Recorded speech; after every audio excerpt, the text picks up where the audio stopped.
Hello, welcome back to my Clueless Gardener channel. This is Chika. My name is Chika, and this is my first video on this channel with my face on. So hi.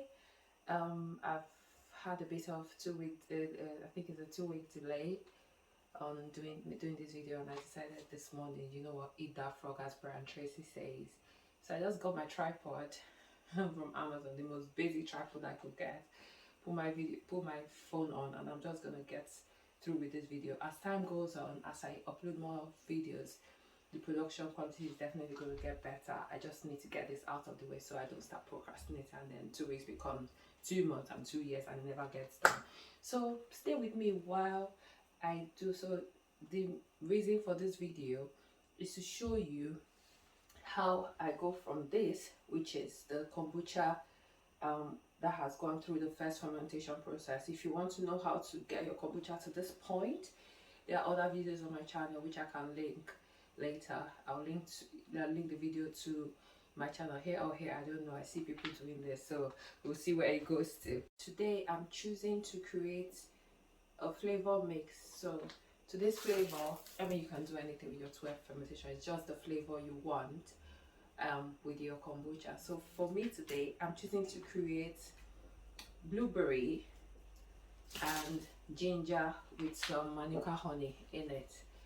So I tend to cut it fast and loose. So how does the time go? I tend to just create flavors as the spirit leads. My go-to flavor is usually ginger and ginger with lime and a bit of honey.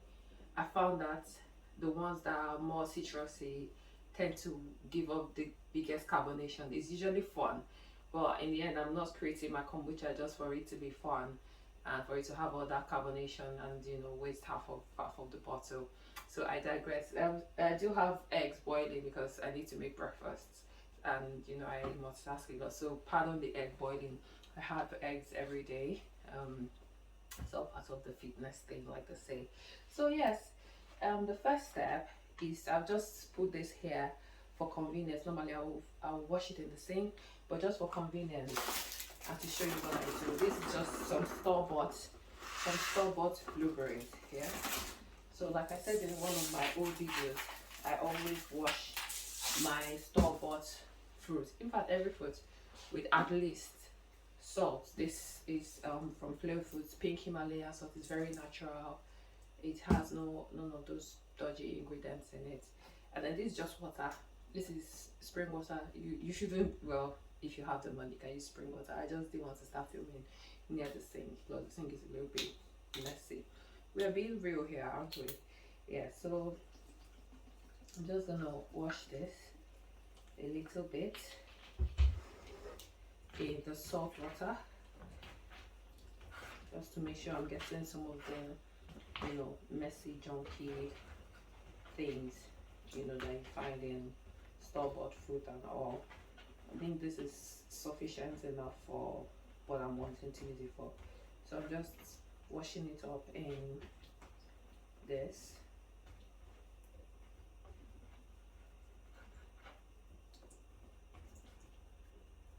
And then I'll get that drained out.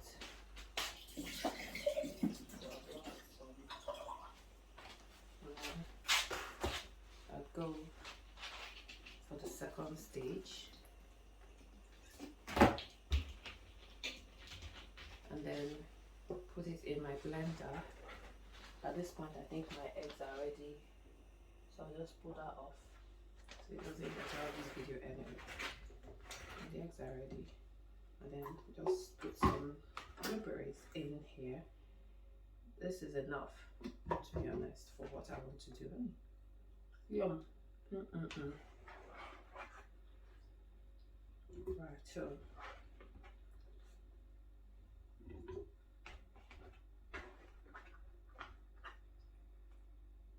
I mean, I could put more. I think I'm just going to put more just for the sake of it. No. Yep.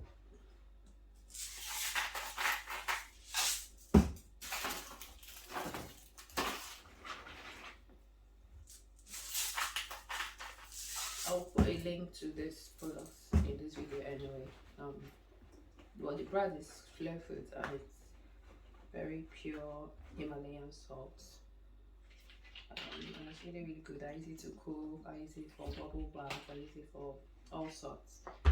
And yeah, I'm happy with the result. So this is the first washing of this one.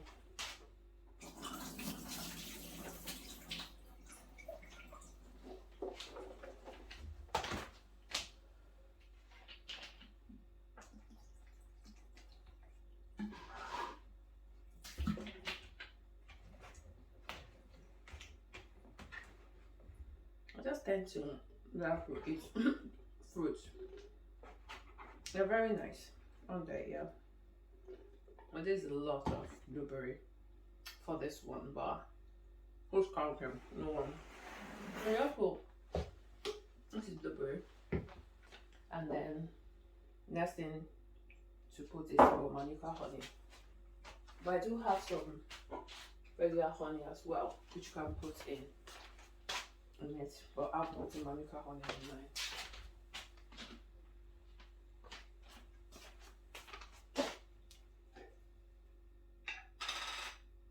My Manuka honey is almost finished, so I'm just going to use my finger, which is clean, to just scoop some honey into this.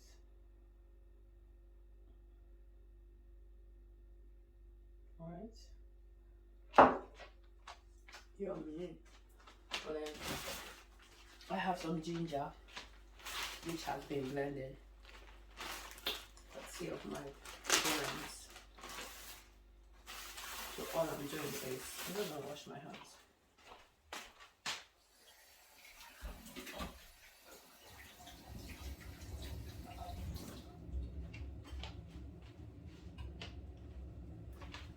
So I'll just take a tablespoonful or two of the dried ginger. This has been dried and ground just for convenience, right? But if you use your fresh ginger, it doesn't really matter. It's just I tend to dry things and just make them into powder form just for convenience for me, because it gets very busy. So now we have the blueberry, we have the ginger, brown ginger, and we have a bit of Manuka honey. And I'm just going to put a little water in it just to help it blend. This blender is from Amazon or Argos. It's just the active blender you use for your smoothies and all that. Nothing too fancy. The purpose of this channel is to show you that you can literally do anything you want to do. Gardening, kombucha, fermented food with cheap ingredients. You know, it doesn't have to get complicated. So I've just put everything together and I'm just going to place it in the blender.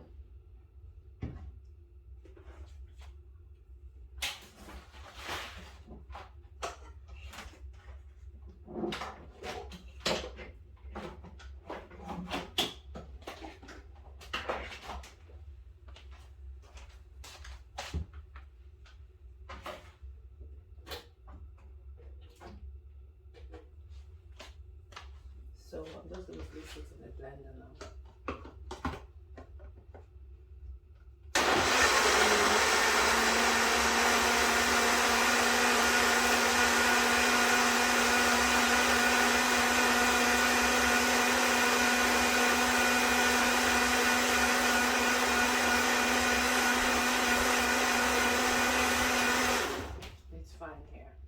This is what it looks like. Again, like I said, you can put any flavor you like. I've just chosen blueberry. I've put watermelon in mine before. I've put oranges. I've put clementines. I've put all sorts. Sometimes I might put turmeric in my kombucha. It's just the flavor you want to create. There's no hard and fast rule regards to flavor. So this is kombucha that has gone through the 1F first fermentation process. So all I'm going to do now is to take out the SCOBY.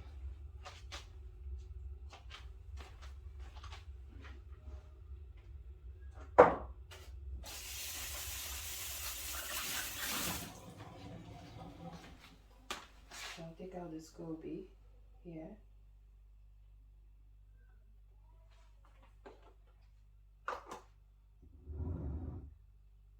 So this is the kombucha now, as it is. And then what I tend to do is just to avoid too much fermentation and all that. I could pour this mix into here, stir it, and have it decanted into this. But I'm just going to take out one batch of just the pure kombucha, just in case I change my mind regards to flavor. Later I'll have like a bottle that is full of the, you know, unflavored version.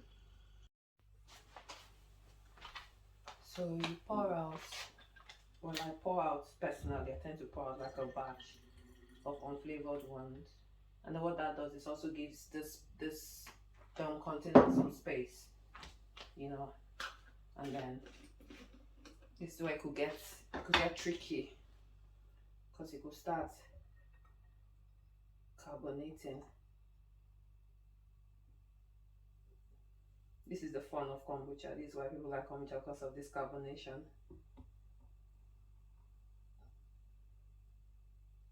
Right, see how fun it is.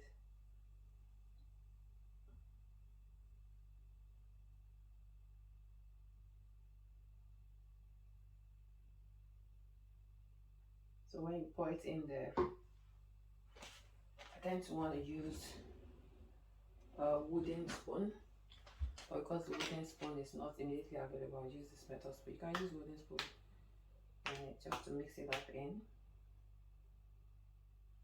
See how yummy it looks. That's all carbonation. This is the fun. This is what actually excites people with kombucha. And then just decant it into your bottles.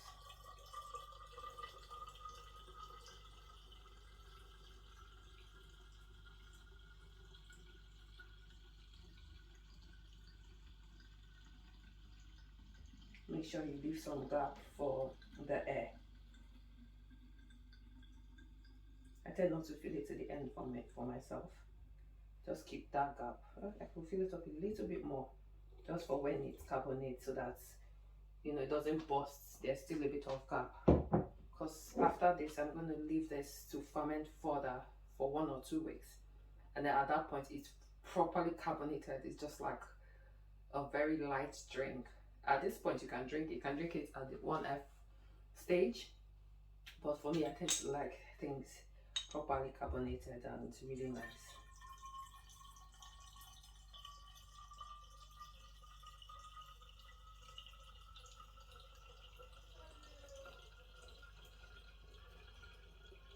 And then that's all. You just keep it in a cool, you know, dimly lit room, anywhere really, but a dimly lit room is better.